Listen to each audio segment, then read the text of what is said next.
ప్రధానంగా వివిధ వార్తాపత్రికలోని ప్రధాన ముఖ్యాంశాలు ఒకసారి చూద్దాం. ముందుగా ఈనాడు చూసుకుంటే ఈనాడుకు సంబంధించి ఒక హెడ్లైన్ మనకి క్లియర్ కట్గా కనిపిస్తుంది. భగ్గుమంటున్న పశ్చిమాసియా అనే ఒక హెడ్లైన్ ప్రధానంగా కనిపిస్తుంది. ఇక ఈ హెడ్లైన్కి సంబంధించి దక్షిణ లెబనాన్పై యుద్ధ విమానంలో విరుచుకుపడిన ఇజ్రాయెల్ అనే వార్త కనిపిస్తుంది. ఇక ప్రతిగా రాకెట్ల వర్షం కురిపించింది కూడా హెజ్బుల్లా.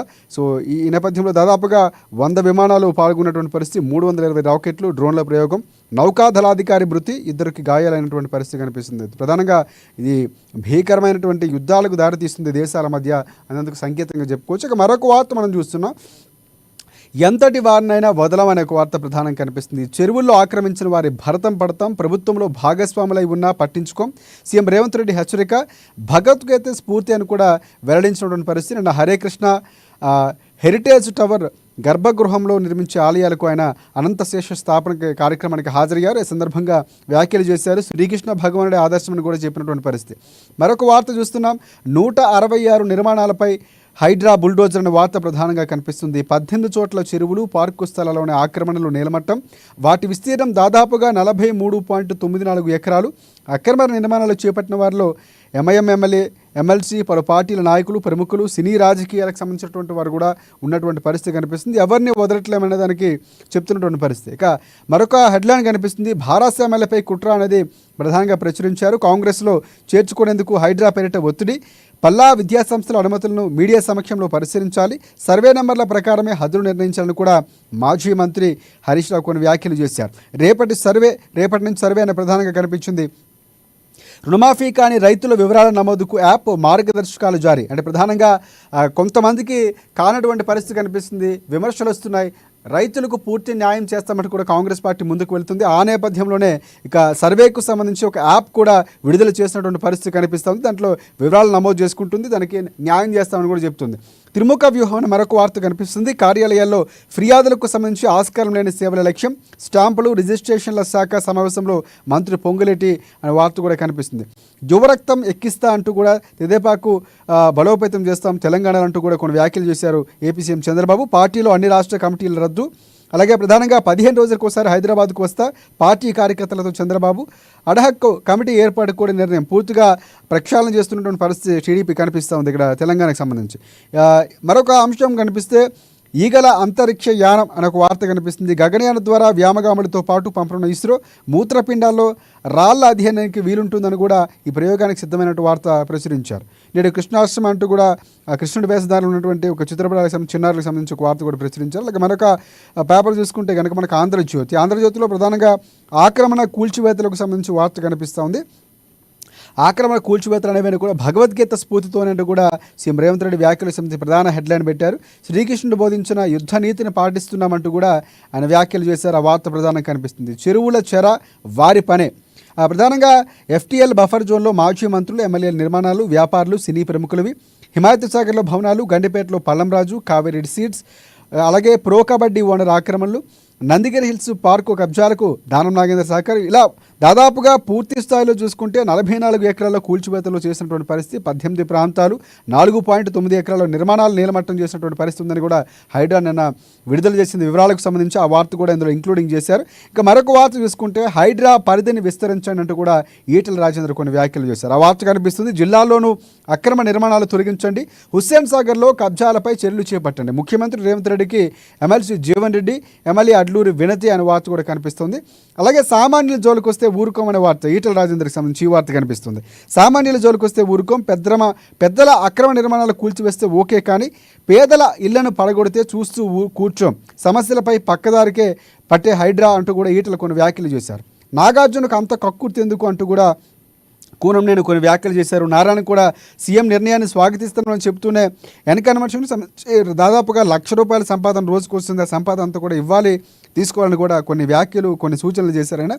ఇంకోటి వార్త కనిపిస్తుంది. ఇజ్రాయిల్ హెజ్బుల్లా ప్రధానంగా యుద్ధకు సంబంధించినటువంటి 320కి పైగా కత్యూష రాకెట్లు, డ్రోన్లతో దాడికి సిద్ధమైన హెజ్బుల్లా అనే వార్త కూడా కనిపిస్తుంది. నిన్న జరిగినటువంటి భీకరానికి సంబంధించి రుణమాఫీలో స్వీయ ధృవీకరణ అనే వార్త కూడా మరొక కనిపిస్తుంది. కుటుంబ సభ్యుల వివరాల నమోదు బాధ్యత రైతులకే అని కూడా ఇందులో ప్రచురించారు. మరొక వార్త చూసుకుంటే పాత కొత్త కలయిక ఏకీకృత పెన్షన్. ప్రధానంగా CPS కంటే ప్రయోజనాలు ఎక్కువే ఉంటాయి. రాష్ట్రాల్లో అమలు చేస్తే ఉద్యోగులకు లబ్ధి చేకూరు, ఉపాధ్యాయులకు కూడా లబ్ధి చేకూరుతుంది. UPS అలాగే ఎన్పిఎస్ ఓపీఎస్లో తేడాలు ఎన్నో ఉన్నాయి కూడా. పాత పెన్షన్ విధానాన్ని పునరుద్ధరించాలని కూడా ఉద్యోగ సంఘాలు చేసిన పోరాట ఫలితంగా కేంద్రం మరొక కొత్త పెన్షన్ పథకాన్ని అమల్లోకి తీసుకొస్తామని కూడా హామీ ఇచ్చింది. దానికి సంబంధించి ఇక్కడ వార్త ప్రచురించారు. కేంద్ర కొనుగోలు నిర్వహించాల్సిందే అంటూ కూడా బీఎస్పీ అధ్యక్షురాలు మాయావతి ప్రశ్నకు సంబంధించి కేంద్ర మంత్రి చిరాగ్ పాస్వాన్ డిమాండ్ చేస్తూ ఒక వార్త చేపట్టారు. నాడు కాంగ్రెస్ ఎందుకు చేపట్టలేదని కూడా ఆయన ప్రశ్నించినటువంటి పరిస్థితి. సో మరొక వార్త కన్న కొడుకులే కాలయములు అనే వార్త కూడా కనిపిస్తుంది. మబ్బుల్ని ఛేదించే నాయకత్వం ఉండాలంటూ కూడా టీడీపీ నేతలకు చంద్రబాబు పిలుపుని వార్త చేశారు. మరొక వార్త చూసుకుంటే ఇందులో చివరిగా 74 ట్రామా కేర్ కేంద్రాలు రాష్ట్ర వ్యాప్తంగా హైవేలపై ఏర్పాటు, వీటికి తల్లి లేదా టెల్మీ పేరు పెట్టే అవకాశం ఉందంటూ కూడా దాదాపుగా మొదట 24 కేంద్రాలు ఏర్పాటు చేయబోతున్నామంటూ కూడా వార్త ప్రచురించారు. నెక్స్ట్ మనం సాక్షి చూద్దాం. సాక్షికి సంబంధించి ప్రధానంగా ఒక హెడ్లైన్ కనిపిస్తోంది. ఇది కురుక్షేత్ర యుద్ధమే, చెరువుల్లో ఆక్రమణ తొలగింపుపై సీఎం రేవంత్ రెడ్డి అనే వార్త కూడా కనిపిస్తుంది.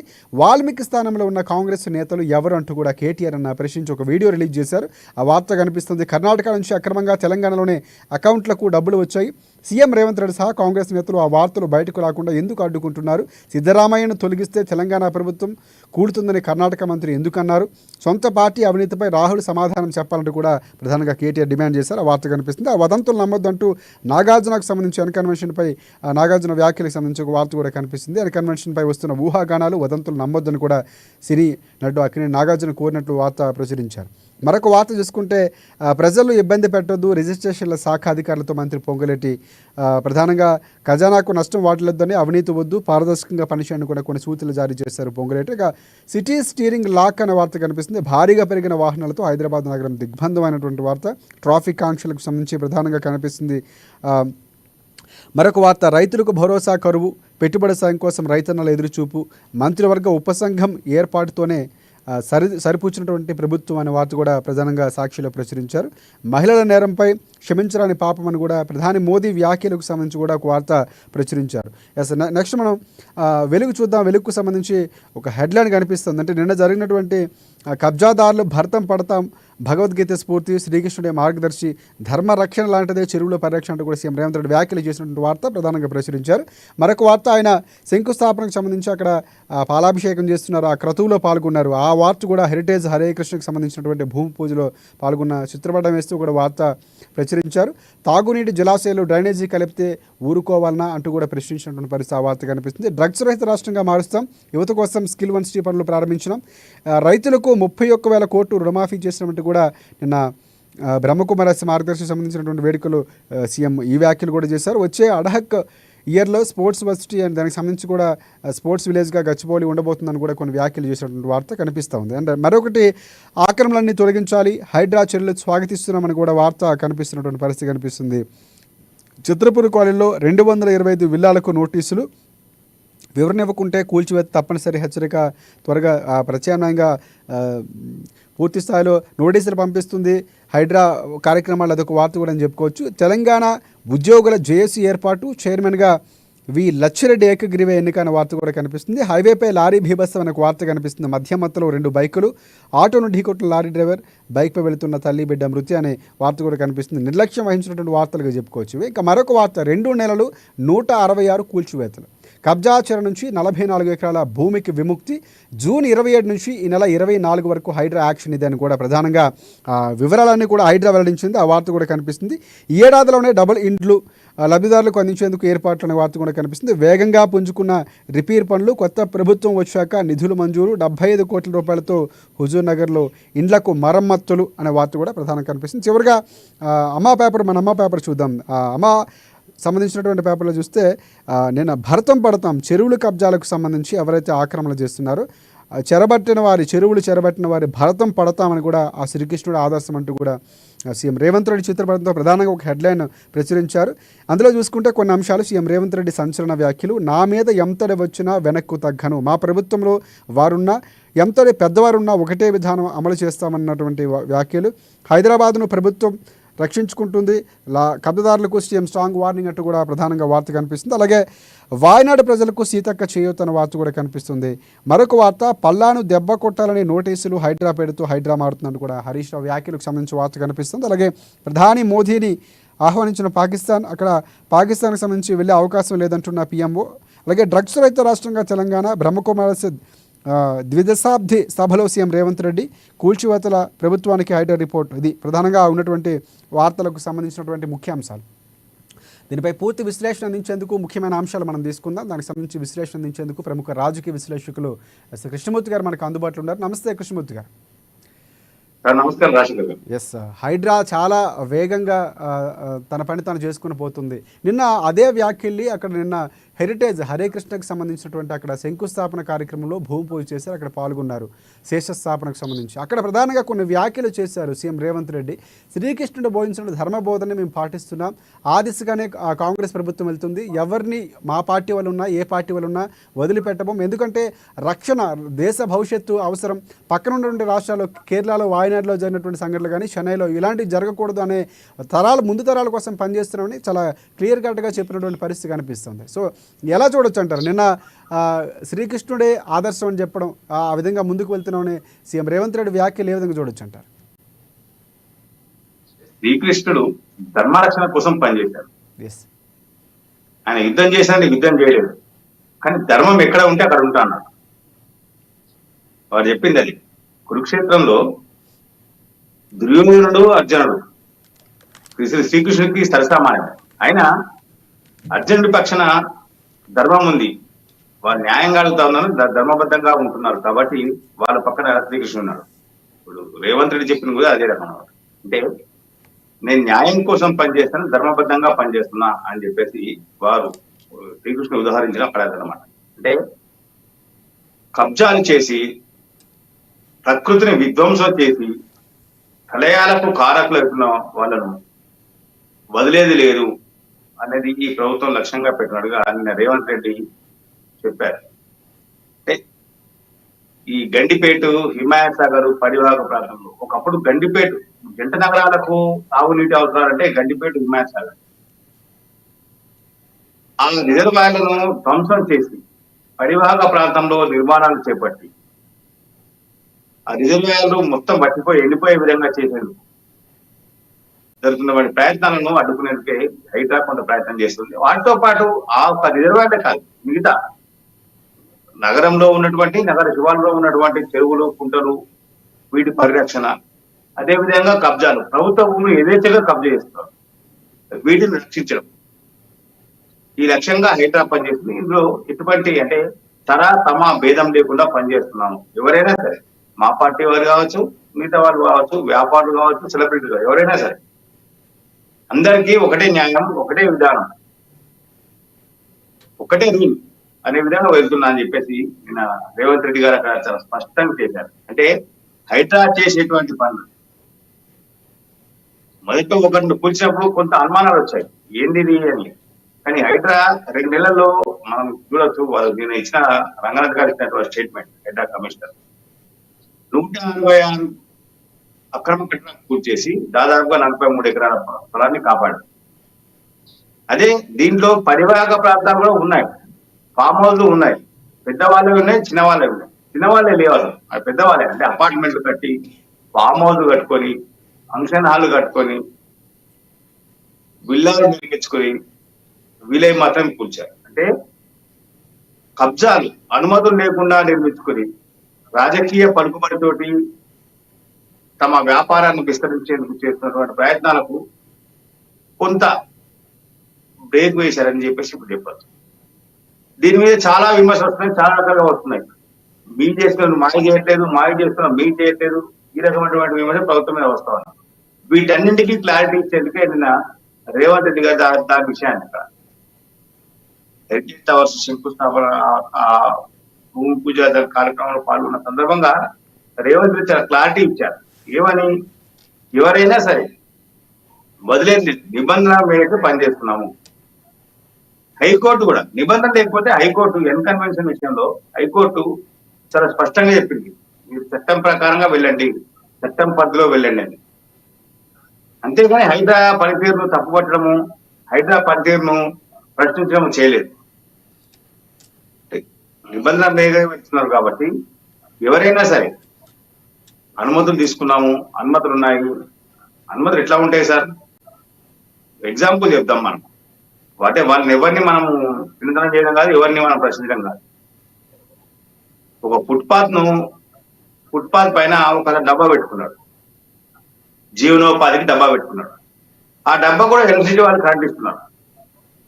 వాళ్ళు ఇవ్వకపోతే అతను అక్రమ మార్గంలో ఎలక్ట్రిసిటీ పొందుతాడు. ఈ రకంగా వీళ్ళు అన్ని తెచ్చుకున్నాము, అనుమతులు తీసుకుంటే చూపించాలి కదా. జిహెచ్ఎంసీ అనుమతులు ఎక్కడ ఉన్నాయి, హెచ్ఎండిఏ అనుమతులు ఎక్కడ ఉన్నాయి? కానీ ఒకటి కృష్ణమూర్తి గారు, హెచ్ఎండిఏ నామ్స్ ప్రకారంగా అనుమతులకు సంబంధించి కొన్ని అనుమతులు దొంగ అనుమతులు అంటే అప్పుడు ఉన్నటువంటి అధికారులకు సంబంధించి, అంటే మున్సిపాలిటీ కానీ లేకపోతే జిహెచ్ఎంసీ అధికారులు కానీ లేకపోతే టౌన్ ప్లానింగ్ వీళ్ళు కూడా కొంతమందికి అక్రమంగా పర్మిషన్లు ఇచ్చారు, దాన్ని ఆధారంగా చేసుకుని చాలా నిర్మాణాలు జరిగాయని అలాంటి అధికారులపై చర్యలు తీసుకోవడం కూడా ప్రధానంగా చాలా విజ్ఞాపనలు వస్తున్నటువంటి పరిస్థితి కనిపిస్తుంది పార్టీకి సంబంధించి రేవంత్ రెడ్డికి కూడా. సో ఆ దిశగా కూడా కాంగ్రెస్ పార్టీ నిర్ణయాలు తీసుకునే అవకాశం ఉందో మనం ఎక్స్పెక్ట్ చేయొచ్చు భవిష్యత్తులో? ఖచ్చితంగా తీసుకోవాల్సిన అవసరం ఉంది.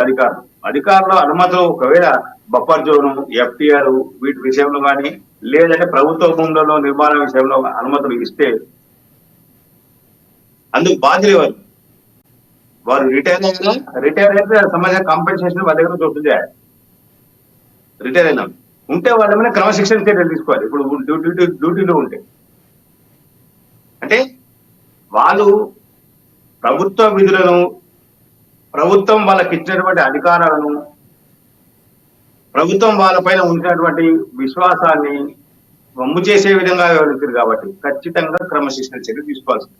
దీంట్లో అనుమానం లేదు. వాళ్ళు అక్రమ మార్గాల్లో డబ్బులు తీసుకున్నారా, సక్రమ మార్గంలోనే చేశారా, లేకపోతే బంధుప్రీతి చూశారా, లేకపోతే మన లీడర్ మీద ఒత్తిడి చూశారా, అవన్నీ తర్వాత విషయం. అది ముందుగా వాళ్ళ మీద చర్యలు తీసుకోవాల్సిన క్రమశిక్షణ చర్యలు. ఉద్యోగంలో కొన్ని వాళ్ళకు నియమ నిబంధనలు ఉంటాయి. ఆ నియమ నిబంధనల మేరకు పనిచేయలేదు కాబట్టి చర్యలు తీసుకునే అధికారం ప్రభుత్వానికి ఉంటుంది. ప్రభుత్వం ఖచ్చితంగా చర్యలు తీసుకుంటే భవిష్యత్తులో కూడా ఎవరైనా అధికారులు కొంత దొడ్డిదారిని ఇవ్వాలి, లేదో మన వాళ్ళు చూద్దాంలే, చూసి చోటుగా వెళ్దాము అనుకునేది కూడా కొంత వాళ్ళు వణుకు వచ్చే అవకాశం ఉంటుంది. ఎస్, అంటే ముందస్తుగా హెచ్చరికలు, అంటే తప్పులు చేస్తే ప్రభుత్వం చర్యలు తీసుకుంటుంది అన్నటువంటి భయం కూడా ఏర్పడుతుంది. ఈ రోజు కాకపోతే రేపు నేను తప్పు చేస్తే ఈ తప్పు నాకు ఈ రోజు చేస్తుండొచ్చు, ఓకే, కానీ రేపు బయటకు వస్తే నా పరిస్థితి ఏంది అనే ఆలోచన వల్ల ఉంటుంది ఆ అధికారులు. అంటే మిగతా పార్టీలకు సంబంధించి ఈటెల రాజేందర్ కూడా కొన్ని వ్యాఖ్యలు చేశారు. ఆయన అంటే పెద్దవాళ్ళ జోలికెళ్ళండి, ఏదైతే హైడ్రా నిర్వహిస్తుందో ఆ కూల్చివేతలకు సంబంధించి స్వాగతిస్తున్నాం, ప్రభుత్వం నిర్ణయాన్ని స్వాగతిస్తామని చెప్తే కొన్ని సూచనలు చేశారు. అంటే పేద మధ్యతరగతి ప్రజలకు సంబంధించినటువంటి వారి యొక్క సంబంధించిన కట్టడాల్లో చాలా జాగ్రత్త వహించాలి అని కూడా కొన్ని సూచనలు చేసినటువంటి పరిస్థితి. ఇది కూడా పరిగణలోకి తీసుకోవాల్సిన అవసరం ఉంది. ఎందుకంటే చాలామంది సొంతింటి కళ, చాలా అంటే రియల్ ఎస్టేట్ వ్యాపారులు లేకపోతే మిగతా వాళ్ళు భ్రమ పెట్టించి వీళ్ళు సొంతింటి కళ అనేది చాలా క్యాష్ చేసుకొని నిర్మాణాలు చేపట్టి ఒక 5 ఏళ్ళు 10 ఏళ్ళు ఉన్నటువంటి పరిస్థితి కనిపిస్తుంది. ఇప్పుడు అక్రమంగా కూల్చివేతల్లో నేపథ్యంలో హైడ్రా కూల్చివేస్తే ఇబ్బందులు పడతారు. దాన్ని కూడా పరిగణలోకి తీసుకోవాలన్న వ్యాఖ్యలో బీజేపీ పార్టీకి సంబంధించి ఈటెల రాజేందర్ కానీ కిషన్ రెడ్డి కూడా మనం చెప్పినటువంటి పరిస్థితి కనిపిస్తుంది. ఇవి కూడా ప్రభుత్వం పరిగణలోకి తీసుకోవాల్సిన అవసరం ఉందంటారు. అక్రమ నిర్మాణం అనేది 2 రకాలుగా ఉంటుంది సార్. ఒకటి అనుమతులు లేకుండా కట్టడం, 2 కబ్జా చేసి కట్టడం. ఈ 2 తప్పే. అయితే పేదవాళ్ళది అంటారు, బీడు భూములు ఉన్నాయి. బీడు భూముల్లో ఎక్కడి నుంచో ఉపాధి కోసం వచ్చినామని చెప్పి చిన్న గుడి చేసుకుంటారు. ఆ తర్వాత క్రమక్రమంగా అవి బహుళాంతస్తులు అయిపోతున్నాయి. అవన్నీ కూల్చాలా వద్దా? ఫర్ ఎగ్జాంపుల్, మూసి సుందరీకరణ అని చెప్పారు. మూసీ నది ప్రక్షాళన ఇప్పుడు రాష్ట్ర ప్రభుత్వం ఏదో పెద్ద ఎత్తున ప్రాజెక్టు తీసుకుంటుంది. మూసీ పరివాహక ప్రాంతాల్లో మొత్తం అక్రమ కట్టడాలే, మల్టీ స్టోర్ బిల్డింగ్లు వచ్చాయి. వాటిని కూల్చాలా వద్దా? కూల్చకపోతే మూసీ సుందరీకరణ ఎలా అవుతుంది, ఎలా సాధ్యమవుతుంది? మూసీ పరివాహక ప్రాంతంలో చాలా మంది వ్యాపారవేత్తలు గోదాములుగా మార్చుకున్నారు. పశువుల దొడ్లు పెట్టారు. ఈ ఫంక్షన్ హాల్కి సంబంధించినటువంటి డెకరేషన్ సామాన్లు మూసీ నది కొట్టిన షెడ్లు, పెద్ద పెద్ద షెడ్ అయితే అట్లా పెడుతున్నారు. అవి పేదవాళ్ళయా పెద్దవాళ్ళయా? రెండో అంశం దేవాదాయ భూములు. దాంట్లో చిన్న షెడ్డుగా పెట్టుకొని చిన్న చిన్నగా పెద్దగా విస్తరించి ఇది మాది అనే పరిస్థితి చాలా ఉన్నాయి. గ్రేటర్ హైదరాబాద్ లోనే ఎండోమెంట్ భూమ్స్ విపరీతంగా ఆక్రమణ గురయ్యాయి. వాటిలో రియల్ ఎస్టేట్ వ్యాపారాలు కూడా చేస్తా ఉన్నారు. అవన్నీ కూల్చరా వద్దా? పెద్దలకు చెప్పాల్సిన అవసరం ఉంది. ఆ పార్టీ ఏదో అంటే ఎవరు 60 గజాల స్థలం ఉంది, వాళ్ళ యొక్క వారసత్వంతో వచ్చింది కానీ కొనుక్కొని కానీ కట్టి ఉంటే వాళ్ళకి కూల్చాల్సిన అవసరం లేదు. ఎస్, అంటే అక్బరుద్దీన్ ఓవైసీ కూడా కొన్ని వ్యాఖ్యలు చేశారు. అంటే కట్టడాలకు సంబంధించి కూల్చివేతలకు సంబంధించి ఆయన కొన్ని వ్యాఖ్యలు కూడా చేశారు, వినే ఉంటారు. అసదుద్దీన్ ఓవైసీ సబ్జెక్ట్ కరెక్షన్ రాజశేఖర్ గారు, అసదుద్దీన్ ఓవైసీ ఎంపీ. అసదుద్దీన్ ఓవైసీ ఆయన నెక్లెస్ రోడ్ ఉంది, లేదంటే మున్సిపల్ ఆఫీస్ ఉంది అని చెప్పిండు. కానీ మళ్ళీ ఓవైసీ హాస్పిటల్ కూడా తెలుగులో ఉందని చెప్పిండా? ఆయన ఓవైసీ హాస్పిటల్ తెలుగులో ఉంది. శాటిలైట్ చిత్రాలు ఇప్పుడు సోషల్ మీడియాలో మోగుతున్నాయి, మీరు కూడా చూడొచ్చు శాటిలైట్ చిత్రాలు. కానీ అంతకుముందు కొంతమంది ఎంఐఎం పార్టీకి సంబంధించిన నేతలు కూడా కూల్చివేశారు. దానికి సంబంధించి ఇది కానీ జరిగితే, ఈ ప్రక్షాళన కనుక జరిగితే కనుక, కూల్చివేస్తే కనుక కాంగ్రెస్ పార్టీ ఒక స్టెప్ ప్రజల హృదయాల్లో మరొక సుస్థిర స్థానం సంపాదించుకుందని కూడా చెప్పుకోవచ్చేమో. నేను అందుకని అంటున్నాను, ఒక గండిపేట హిమాయత్ సాగరే కాకుండా కోకాపేట, గచ్చిబౌలి, ఆయిలే కాకుండా ఇటువైపు రండి, సౌత్ వైపు రండి, ఓల్డ్ సిటీ వైపు రండి. అయితే ఓల్డ్ సిటీ వైపు కన్నేస్తే వాళ్ళకి తీరుకుండదు. రోజుకు 24 గంటలు కాదు, 45 గంటలు పనిచేస్తే 5 ఏళ్ళు సరిపోతుందేమో. సరిపోదు, 5 ఏళ్ళు సరిపోదు వాళ్ళకి. ఆక్రమణ తలాబ్ కట్ట ఓల్డ్ సిటీకి రమ్మని చెప్పారు, దాని పేరే తలాబ్ కట్ట. ఆ మొత్తం ఆక్రమణకు గురైపోయింది. ఎక్కడ ఉంది?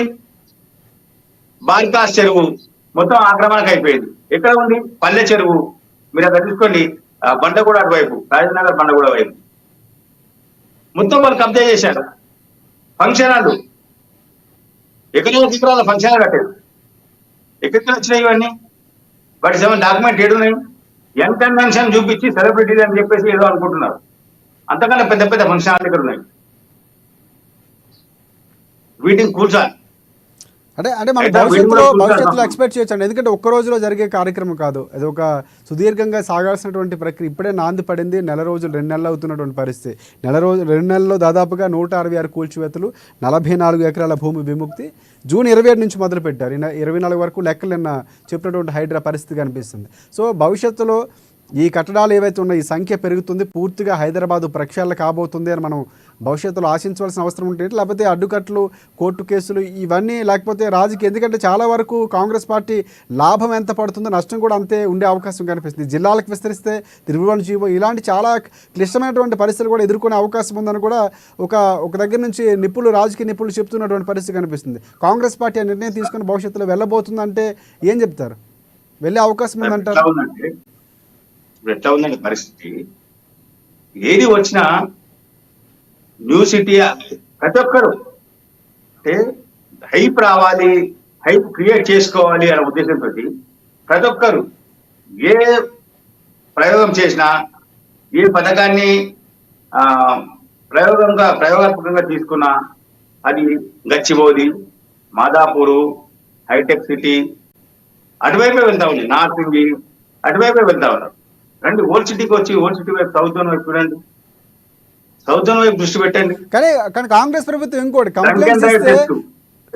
ఎగ్జాంపుల్ సార్, ఆక్రమణకు సంబంధించి కంప్లైంట్స్ ఇస్తే చర్యలు తీసుకుంటామని చెప్తుంది. మరి అక్కడ నుంచి కంప్లైంట్స్ ఇచ్చేవారు కూడా లేరు అన్నటువంటి విమర్శ వస్తుంది. సో అక్కడ నుంచి ఒకవేళ మీరు అన్నట్లు సౌత్కు సంబంధించి, లేకపోతే పాత బస్తీకి సంబంధించి ఆ ఏరియాలో ఏవైతే చెరువులు ఆక్రమించారో అక్కడ నుంచి కంప్లైంట్స్ వస్తే చర్యలు తీసుకునే అవకాశం ఉందేమో హైడ్రా? కంప్లైంట్లు వస్తే తీసుకుంటాం. Okay, Palla Rajeshwara Reddy BRS MLA, ఆయన మీద ఇరిగేషన్ శాఖ వాళ్ళు కంప్లైంట్ ఇచ్చారు. ఓకే, మరి ఓవైసీ హాస్పిటల్ ఇరిగేషన్ శాఖ అదే సమస్య కట్టి కదా, మరి అది పెట్టలేదు అధికారులు, ఇవ్వాలి కదా అధికారులు. అంటే అధికారుల మీద ఎవరి ఒత్తిడి ఉందంటారు? అధికారుల మీద ఒత్తిడి ఉందంటారా లేదంటారా? ఇరిగేషన్ శాఖ అధికారులు ఒక ఎమ్మెల్యే ఆక్రమణ చేసిన కంప్లైంట్ ఇచ్చారు, కేసు బుక్ చేయించారు. ఓకే, మంచిదే, ఒప్పుకుందాం. మరి ఒక ఎంపీ, ఒక ఎమ్మెల్యే దీర్ఘకాలంగా పెద్ద ఎత్తున బిల్డింగ్ 12 అంతస్తుల బిల్డింగ్ కట్టి ఆయన వ్యాపారం చేస్తా ఉన్నాను మెడికల్ కాలేజ్ పేరుతో హాస్పిటల్ పేరుతో. మరి దాన్ని ఎందుకు కంప్లీట్ ఇవ్వట్లేదు ఇరిగేషన్ వాళ్ళు? వాళ్ళకి కనబడతలేదా? రాజకీయ ప్రయోజనం ఉన్నట్ట లేనట్ట? రాజకీయ కోణం ఉన్నట్ట లేనట్ట? ఎస్ అంటే తీసుకోవాలి కదా. ఎస్ కసిం, కానీ ఇప్పుడే మొదలైంది, పల్లెటూరు మొత్తం ఇంకా ముందు నాలుగేళ్ల క్రితం రాబోతున్నాయని కూడా వచ్చిన కాంగ్రెస్ వార్తల్లో పార్టీ నేతలు చెబుతున్నారు కూడా. అంటే ఇప్పుడే మొదలైంది, భవిష్యత్తులో అక్కడ కూడా విస్తరిస్తాం, నెమ్మది నెమ్మదిగా చేస్తున్నాం అనేటువంటి కోణంలో మాట్లాడుతున్నారు కాంగ్రెస్ పార్టీ నేతలు. మనం కూడా ఆ స్థాయిలో కాంగ్రెస్ పార్టీ విస్తరించాలి పూర్తిగా. ప్రక్షాళన హైదరాబాద్ కానీ ఎక్కడెక్కడ ఆక్రమణ మీరు అన్నట్టు చాలా అంశాలు ఉన్నాయి. దాంట్లో ఎండోమెంట్కి సంబంధించి కానీ లేకపోతే బంజర భూమికి సంబంధించి చాలా అంశాలు ఉన్నాయి. ప్రభుత్వ భూములు చాలా ఎకరాల్లో ఉన్నటువంటి పరిస్థితి మొత్తం కానీ తీసుకుంటే కనుక చాలా వరకు ఇంకా డెవలప్ అవ్వడానికి అవకాశం ఉంటుంది. భవిష్యత్తులో వచ్చే విపత్తులు ఆపే అవకాశం ఉంటుంది. ఆ దిశగా కూడా కాంగ్రెస్ పార్టీ వెళ్ళాలని కోరుకుందాం మనం. కోరుకుందాం సార్, ఖచ్చితంగా. సికింద్రాబాద్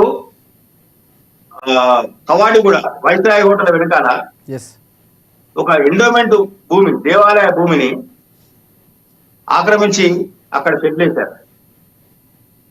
నగరం నడి మధ్యలో అది. దాని విషయం ఎందుకు పట్టించుకోవట్లేదు? చాలా చోట్ల అంటే మనకు ఇప్పుడు గుర్తుకొచ్చేది ఇవన్నీ, ఇలాంటివి చాలా ఉన్నాయి. చెరువులకు చెరువులు మాయమవుతున్నాయి సార్. బాలాపూర్ పక్కన ఒక చెరువు ఉన్నది, ఆ చెరువును పూడ్చి అక్కడ ఇసుక డంప్ వ్యాపారం చేస్తా ఉన్నారు. బిల్డింగ్ మెటీరియల్ గత ప్రభుత్వం కూడా చాలా వరకు దీంట్లో భాగస్వామ్యం అయింది అనుకోవచ్చు. ఎందుకంటే గత ప్రభుత్వంలో నిర్మాణాలు ఎక్కువ కూల్చివేతలో జరుగుతున్నటువంటి పరిస్థితి కనిపిస్తుంది. వెనకాల మనుషులకు సంబంధించి 2014లో నిర్మాణం కానీ చాలా నిర్మాణాలు పర్మిషన్ గత పార్టీ గత ప్రభుత్వం ఇచ్చిందన్నటువంటి నేపథ్యం. ఎక్కువగా భాగస్వామ్యం బీఆర్ఎస్ పార్టీ కూడా ఉందనుకోవచ్చు మనం. కబ్జాలు ఏవి జరిగినా ప్రభుత్వాల పాత్ర, పాలకుల పాత్ర ఖచ్చితంగా ఉంటుంది. మొన్నే మనం చూసాం, బతుకమ్మ కుండను బతుకమ్మ ఆడే విధంగా చేయమని చెప్పేసి వి హనుమంతరావు గారు కంప్లైంట్ ఇచ్చారు అంబర్పేట కాన్స్టిట్యూన్సీ సంబంధించి. ఎందుకు చర్యలు తీసుకోలేదు? హనుమంతరావు గారు ఓపెన్ స్టేట్మెంట్ ఇచ్చారు, ఓపెన్ కంప్లైంట్ ఇచ్చేది కదా. మరి బతుకమ్మ కుండ ఎందుకు పోవట్లేదు అక్కడికి? వెళ్ళాల్సిన అవసరం ఉంది కదా. అంటే చాలా వరకు ఎక్కడ కబ్జా జరిగినా, ఎక్కడ అక్కడ నిర్మాణం వచ్చినా అక్కడ నాయకులు, అక్కడ ఉన్నటువంటి ప్రభుత్వాలు, పాలకులు, అధికారులు వాళ్ళ ప్రమేయం లేకుండా కబ్జాలు అనేవి జరగవుతున్నాయి. అయితే అది ఈ పాట ఆ పాట ఎవరు ఏ పార్టీ అని మనం నిందించాల్సిన అవసరం పార్టీ. మీరు అన్నట్లు తప్పకుండా రాజకీయ అండ ఒక పార్టీ ఎమ్మెల్యే అండ అప్పుడు ఉన్నటువంటి ఏదైతే లీడింగ్ లో ఉందో ఆ పార్టీ అండ లేకుండా జరగడానికి ఆస్కారం లేదనేది మాత్రం స్పష్టంగా చెప్తున్నారు. ఖచ్చితంగా 200% కరెక్ట్. అధికారుల పాత్ర లేకుండా కూడా జరగదు. అధికారుల సెలవుకుని జరుగుతుందా నిర్మాణం? ఆయన ఓపెన్ గా 2 అంతస్తులు 3 అంతస్తులు 4 అంతస్తులు కడతా ఉన్నారు. ఓకే, గ్రౌండ్ ఫ్లోర్ లో నీకు లెంటర్ లెవెల్లో వచ్చినప్పుడు లెంటర్ లెవెల్ నీకు తెలియకపోవచ్చు, ఒప్పుకుందాం. కానీ ఫస్ట్ ఫ్లోర్ సెకండ్ ఫ్లోర్ నీకు తెలుస్తుంది ఏదో బిల్డింగ్ వచ్చింది ఇక్కడ. అప్పుడే దానికి ఇనిషియల్ చేయగానే స్లాబ్ వేయగానే వెంటనే పోయి మీరు నోటీస్ ఇచ్చి కూర్చొని ప్రయత్నం చేయాలి కదా. రైట్. ఇదే నేపథ్యంలో కృష్ణమూర్తి గారు బీఆర్ఎస్ పార్టీకి సంబంధించి మాజీ మంత్రిగా ఉన్నటువంటి హరీష్ రావు గారు చాలా కీలకమైన వ్యాఖ్యలు చేశారు. హైడ్రామా చేసుకుంటుంది కాంగ్రెస్ పార్టీ, మమ్మల్ని జాయిన్ చేసుకునే విధానంలోనే మభ్యపెట్టేందుకే ఈ హైడ్రామా ఆడుతుందని కూడా విమర్శించింది. సో హరీష్ రావు కామెంట్స్ ఏ విధంగా చూడొచ్చు అంట? హరీష్ రావు కామెంట్ రాజకీయ కోణంలో చూడాలి సార్. హైడ్రా ఎప్పుడు వచ్చింది? 10 మంది ఎమ్మెల్యేలు ఎప్పుడు చేరారు? కూల్చివేతలు ఎప్పుడు మొదలైనవి? 2 నెలలు మిగతా ఎమ్మెల్యేలు రావటానికి భావిస్తుంది. తెల్ల వెంకటరావు గారు ఎప్పుడు వెళ్ళారు? మొదలైంది. వాళ్ళు దాదాపు 4 నెలలు కదా. నారాయణ ఎంపీగా పోటీ కూడా చేసింది కదా కాంగ్రెస్ టికెట్ మీద. మరి అప్పుడు ఎవరు మభ్యపెట్టారు? అప్పుడు హైడ్రా ఎక్కడికి వెళ్ళింది? హైడ్రా పుట్ట కూడా పుట్టేది అప్పటికి. హైడ్రా పుట్టుక కూడా లేదు కదా. హైడ్రా నిర్మించి 2 నెలలు అవుతుంది. అంటే దాదాపు 4 నెలలు అవుతుంది కదా. తెల్ల వెంకటరావు కూడా జరిగింది కదా. చాలా మంది 10 మంది దాదాపుగా ఎవరు జరిగింది 10 మంది. ఇంకా కొంత 4-5 ఇంకా లైన్ లో ఉన్నారంటున్నారు. ఓకే, లైన్ లో ఉన్న వాళ్ళు హైడ్రా భయపడతారేమో. మరి వాళ్ళ 10 మంది హైదరాబాద్ ఎందుకు పోయి హైదరాబాద్ రాకముందు పోయి కదా, దాన్ని ఎందుకు అంటే బీఆర్ఎస్ నాయకత్వ వైఫల్యాన్ని కప్పుపుచ్చుకోవడానికి బీఆర్ఎస్ ప్రభుత్వం చేసిన ప్రభుత్వం చేసినటువంటి అక్రమాలను ప్రజల్లో చర్చ రాకుండా ఉండేందుకు కాంగ్రెస్ పార్టీ మీద బురద జల్లేందుకు హరీష్ రావు ప్రయత్నం చేస్తా ఉంటారు. ఈ అక్రమ నిర్మాణంలో ఆక్రమణలో కూడా హరీష్ రావు పాత్ర కూడా ఉంది. మంత్రిగా ఆయన బాధ్యత వహించాల్సిన అవసరం, గతంలో పనిచేసింది కాబట్టి మంత్రిగా 10 సంవత్సరాలు ఆయన మంత్రిగా పనిచేసింది వేరు శాఖల సంబంధం. ఖచ్చితంగా ఆయన కూడా బాధ్యత వహించాల్సిన అవసరం ఉంది. బాధ్యత లేకుండా మేము తప్పించుకుంటాము అంటే ప్రజలు నమ్మే పరిస్థితి లేరు, ప్రజలు వదిలిపెట్టే పరిస్థితి కూడా లేరు. ఏంటంటే వాళ్ళు తాము అధికారంలో ఉన్నప్పుడు చేసిన తప్పిదాలను కప్పిపుచ్చుకొని ప్రస్తుత పాలకులు ప్రస్తుత ప్రభుత్వం మీద నిందలు వేసేందుకు ఇది ఒక ప్రయత్నం చేస్తా ఉన్నారు. కానీ ఎందుకు ఇప్పుడు కూల్చారు, దాంట్లో పల్లా రాజేశ్వరరెడ్డి ఆక్రమణ ఉన్నాడు. ఆయన నేను పార్టీ మారిన పార్టీలో ఉంటాను, నేను బీఆర్ఎస్ కేసీఆర్ నాయకత్వం కేసీఆర్ తో పనిచేస్తాను, నాకు బీఆర్ఎస్ శ్రీరామరక్ష అని చెప్పారు. మరి మిగతా ఎమ్మెల్యేలు ఎక్కడ అక్రమాలు చేశారు? హరీష్ రావు చెప్పారు కదా, ఇగో పలానా ఎమ్మెల్యే పోతా అంటుండు, ఆయన పలానా చోట అక్రమాలు ఉన్నాయి, పలానా ఎమ్మెల్యే పోతా అంటుండు, ఆయన పలానా చోట అక్రమ కట్టడం కట్టిండు, లేకపోతే పలానా కబ్జా చేసిండు, పలానా ఎఫ్టీఆర్ పదిలో కట్టిండు, పలానా ప్రపంచం తీసుకున్నాడు, ఇవన్నీ చెప్పాలి కదా. జరిగితే బయటపడ్డారు కదా హరీష్ రావు. వీళ్ళను కాంగ్రెస్ పార్టీ వల వేసింది, వీళ్ళ ఇవి తప్పుదాలు ఉన్నాయి, వీళ్ళందరి మీద కావాలని అంటే వీళ్ళు ఆక్రమించారు, వీళ్ళ మభ్య పెట్టే ప్రయత్నం కాంగ్రెస్ పార్టీ చెబుతుందన్న విషయాన్ని కూడా మీడియా ముఖంగా చెప్తే బాగుంటది అంటారు. చెప్తే బాగుంటుంది కదా, చెప్పకుండా పార్టీ నిమాజ్ చేసి నేను చేసిన తప్పును కప్పుపుచ్చుకొని వాళ్ళ వాళ్ళ మీద బుద్ధ అంటే ఒప్పుకునే పరిస్థితి లేదు కదా, ప్రజలు నమ్మే పరిస్థితి చేయరు. రైట్ కృష్ణమూర్తి గారు, మనం కాసేపు ఇంకొక మ్యాటర్కి వెళ్దాం. దాదాపుగా రుణమాఫీ అనేది కాంగ్రెస్ పార్టీ చాలా పెద్ద అచీవ్మెంట్గా చెప్పుకుంటుంది. ఇంతవరకు చరిత్రలో జరిగినటువంటి ఒక అధ్యయనాన్ని మేము రాసాము చరిత్రలో అని చెప్తున్నటువంటి పరిస్థితి. దానికి సంబంధించి కూడా చాలా మందికి ఇంకా రుణమాఫీ కాలేదన్నటువంటి వినతులు వస్తున్నాయి. చాలా వరకు కూడా రైతుల నుంచి పార్టీల నుంచి కూడా వస్తున్నాయి. దానికి సంబంధించి ఒక యాప్ క్రియేట్ చేస్తుంది. ఎవరై అర్హులై ఉన్నారో వారికి ఇంకా రుణమాఫీ కాకపోతే పూర్తి స్థాయిలో వారికి చేస్తామని చెప్తూ భరోసా కల్పిస్తూ ఒక యాప్ క్రియేట్ చేయబోతుంది. రేపటి నుంచి దానికి సంబంధించినటువంటి ప్రక్రియ కూడా మొదలు కాబోతుంది. సో ఇది ఒక మంచి పరిణామం అనుకోవచ్చు. ఎందుకంటే రైతులు చాలామంది కూడా అర్హులై ఉన్నాము, 2 లక్షలకి మేము అర్హులమే, కానీ మాకు రుణమాఫీ కాలేదు, చిన్న తప్పులు ఉన్నాయా, లేకపోతే ఆధార్ కార్డులో ఇలాంటి తప్పులు ఏమనెత్తు మాకు కావట్లేదు అన్నటువంటి పరిస్థితి ఉంది. సో దానికి సంబంధించి చెక్ పెడుతూ వారికి న్యాయం చేసేందుకు యాప్ నిర్వహించడం, ఆ యాప్ని సృష్టించినటువంటి పరిస్థితి, దాంట్లో నమోదు చేస్తామని చెప్తున్నటువంటి పరిస్థితి ఏ విధంగా చూడొచ్చు అంటారు? అంటే 100% రైతాంగం యొక్క రుణమాఫీ చేయాలని చెప్పేసి రాష్ట్ర ప్రభుత్వం కృతనిశ్చయంతో ఉంది. అందుకు ఇది ఒక తాజా ఉదాహరణ. కలెక్టరేట్ లో ఎంఆర్ఓ, ఆర్డీఓ కలెక్టరేట్ లో 3 చోట్ల హెల్ప్ లైన్ పెట్టారు.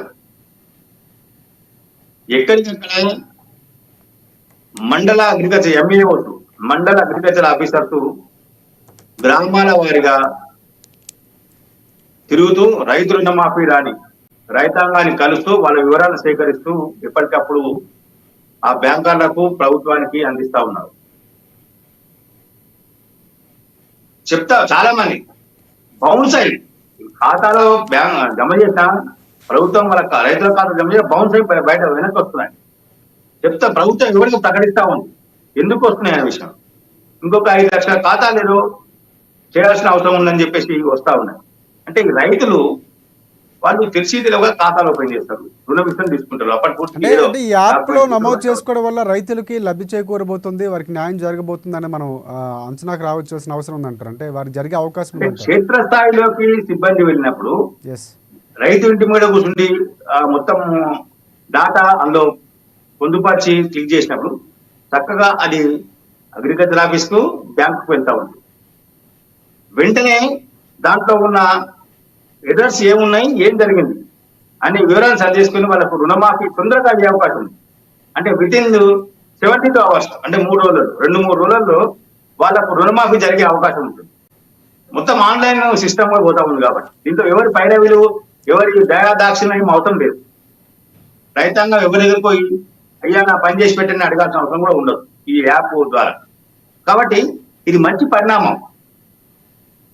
అంటే ప్రభుత్వము రైతాంగం యొక్క సంక్షేమం మీద ఏ రకంగా చిత్తశుద్ధితో పనిచేస్తుంది, వాళ్ళ యొక్క ఉన్నటువంటి ఆ ఇన్సెంటివ్ ఏంటి అని చెప్పేసి ఇప్పుడు అర్థమైపోతాం. రైట్ రైట్ రైతులకు ఎటువంటి ఇబ్బందులు కలగకుండా ఉంటే రైతుల కష్టాలను వీలైనంతగా తీర్చాలి, వాళ్ళని రాజులుగా చేయాలని రాష్ట్ర ప్రభుత్వం యొక్క సంకల్పం ఉందో ఆ సంకల్పానికి ఇది మంచిగా పనిచేస్తుందని చెప్పేసి ఈ యాప్ చాలా బాగా పనిచేసే అవకాశం ఉంది. అంటే వెంటనే యాప్ ఉన్న అధికారి ఆ రైతు దగ్గరికి వెళ్ళి ఆ రైతుకు సంబంధించినటువంటి మొత్తం వాళ్ళ ఈ కుటుంబ సభ్యుల పేర్లు ఇవన్నీ నమోదు చేసుకొని వాళ్ళ రుణమాఫీకి సంబంధించినటువంటి అంటే బ్యాంకు యొక్క తీసుకున్నప్పుడు ఒక పత్రం ఇస్తారు అప్పుని, అది అప్లోడ్ చేసినప్పుడు వెంటనే వాళ్ళకి ఆ బ్యాంక్ వెళ్ళిపోతుంది. బ్యాంకరు దీనికి సంబంధించిన కృష్ణమూర్తి గారు డాటాను మొత్తంగా సరి చేసుకొని వెంటనే అవుతుందా కాదా, అయితే అయిపోయిందని చెప్తారు. కాకపోతే పలానా డాక్యుమెంట్ ఒక తప్పు ఉన్నట్టుంది సరి చేయండి అని చెప్తారు. మళ్ళీ వెంటనే అది చేసుకునే అవకాశం ఉంది. రైట్ రైట్ మీరు అన్నట్లు ఇవన్నీ కూడా సత్ఫలితాలను ఇవ్వాలి, రైతులకు న్యాయం జరగాలని మనం కూడా కోరుకుందాం. కాంగ్రెస్ పార్టీ తీసుకొచ్చినటువంటి విధానం అనేది సఫలీకృతం కావాలని కోరుకుందాం, రైతులకు న్యాయం జరగాలి. And right, thank you. చాలా అంశాలు మనం ఈరోజు ప్రస్తావించాం, చాలా అంశాలకు సంబంధించినటువంటి లోతుగా మాట్లాడుకున్నటువంటి పరిస్థితి కూడా కనిపిస్తుంది. థ్యాంక్ యూ కృష్ణమూర్తి గారు. ఎస్, ఇది ఇవాల్టి న్యూస్ క్యాన్. రేపటి న్యూస్